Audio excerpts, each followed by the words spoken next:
Remidos do Senhor, já é a terceira aula, tendo cancelado o escrito de dívida que era contra nós e que constava de ordenanças. Está escrito, não há justo, não há nenhum sequer, não há quem entenda, não há quem busque, todos se extraviaram. Quer dizer, aquele tempo da lei, naquele momento da lei, naquela fase da lei, naquele período da lei, desde o período adâmico, né, desde o Jardim do Éden, até a crucificação de Cristo, o Pentecostes e a revelação da graça de Deus, por não entender isso, é que o povo de Deus vive aquém daquilo que poderia experimentar, ainda vive cantando que quer estar além do véu, que quer ser igual a Jó. A lei foi colocada para quê? Para que o homem se sentisse digno. Adão e Eva foram falar com Deus com aquelas folhinhas lá, mas envergonhados. E eu imagino Adão e Eva, né, com aquela folhinha, e Deus, vai lá um carneirinho. Teve derramamento de sangue, teve, né, a pele sendo preparada, queimado. Agora se cobre com a pele. Aí vem Adão e Eva, aí, forte, tá? Se sentiram dignos de falar com Deus. Não mudava nada quanto à vida espiritual, quanto à materialização do sacrifício de Cristo. Mas o homem já se sentia digno. Está tudo nesse contexto desse quadro. Vem o tempo de Moisés, subiu lá no monte Horebe, viu a sarça ardente, escreveu os 10 mandamentos, que em cima das tábuas dos 10 mandamentos são criadas ordenanças.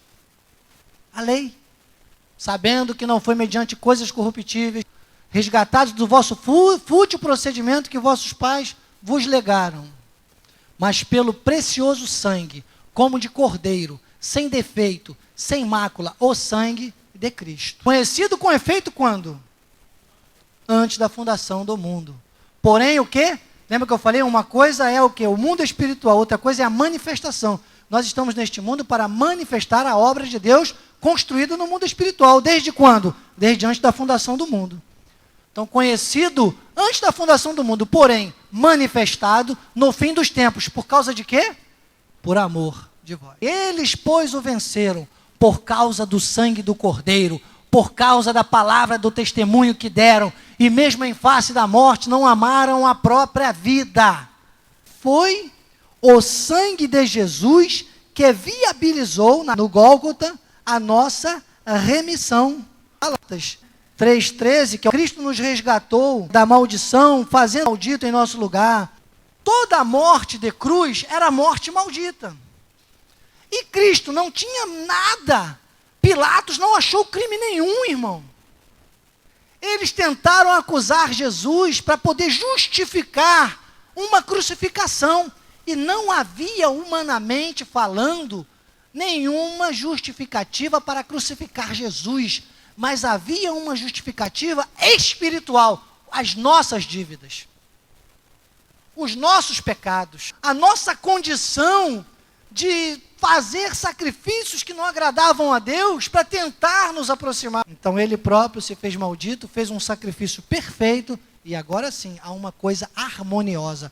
Esta harmonia entre o homem e Deus só se adquire através da revelação da graça de Deus. Versículo anterior de Apocalipse, este Apocalipse aqui é uma visão de João na ilha de Patmos, que ele está falando o quê? Sobre exatamente a crucificação de Cristo. A igreja neste mundo vai servir de testemunho de que esta obra foi perfeita, de que este roteiro é um roteiro de Deus, e que nós estamos aqui simplesmente para cumprir isso. É o que confirma 2 Pedro 3:10 a 16, que eu sempre uso, porque é isso que explica um povo selecionado, que ouve e entende as coisas que Paulo diz todas as suas cartas são coisas difíceis de entender, eles entendem, e porque eles entendem, eles só esperam e apressam a vinda de Cristo. Eu estou explicando o texto. Então, vamos ser o povo que vai mostrar, é como eu sempre digo, a maior pregação do Evangelho é o nosso testemunho de vida. E aí o próximo texto, tendo cancelado o escrito de dívida que era contra nós e que constava de ordenanças. Por quê? Porque Deus então mandou os 10 mandamentos. Deus disse, olha só, quer me agradar? Eu vou dar uma receitinha com 10 itens. Moisés escreve. Não matarás, não roubarás, não darás falso testemunho, não adorarás outros deuses, tal, e tal. Para o homem poder se sentir mais digno, aí tinha o tabernáculo. Nada era suficiente. Se você vê o estudo do tabernáculo, você vai ver, tudo apontava. Aquelas coisas todas, aqueles sacrifícios faziam com que os filhos de Deus se sentissem de forma digna diante de Deus. Até vi João Batista, o precursor, lá no deserto, pregando o que? O arrependimento e batizando com água, o sacrifício, lavar, limpeza. Vem Jesus, o Cordeiro Imaculado, vai ao batismo do Jordão, fazendo todo o sacrifício por nós, cumprindo um ritual de purificação e pagando, dizendo para João Batista, deixa por enquanto, para que se cumpra toda a lei. Então Jesus, ele não veio revogar a lei, ele veio cumprir a lei. Depois ele revelou ao apóstolo Paulo, e o apóstolo Paulo disse, agora isso está tudo cancelado, porque o preço foi pago. Não fique querendo pagar dívidas, irmãos, que já foram pagas. Então não tem que pagar preço nenhum. Não, eu estou num propósito. Ai, meu irmão, dá uma tristeza quando eu ouço alguém falar isso. Então toma um cafezinho, não, hoje eu estou num propósito. Não pague nada com a sua carne. A sua carne só foi naquele tempo. Hoje, nós vamos viver o quê? Como remidos. Cancelada. A dívida cancelada. Todos livres para a liberdade. Todo escrito. Por quê? Porque foi uma coisa que estava o quê? Escrita. Levítico, Número, Deuteronômio, Pentateuco de Moisés, né? Muito cuidado. Vamos usar as 14 epístolas que é melhor. Use as 14 epístolas, irmão. Tem tudo nas 14 epístolas. Filtre. A Bíblia tem o quê? O contexto. Ela está te ensinando. Ela vem narrando. Ela vem pontuando. Não vamos ignorar nada na Bíblia. Mas vamos entender a Bíblia com as 14 epístolas. Você vai entender que ser cristão é a melhor coisa deste mundo. O Evangelho da Graça é a ciência que explica a Bíblia. Assim seja, assim diz o Senhor da Graça.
pudesse, de fato, ter as misericórdias, nos dar, tanto que ele já fala lá no velho pacto, ele fala, não quero sacrifício, não quero gordura, eu quero obediência.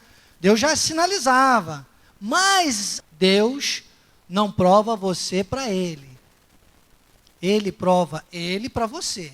Está claro isso? A lei não serviu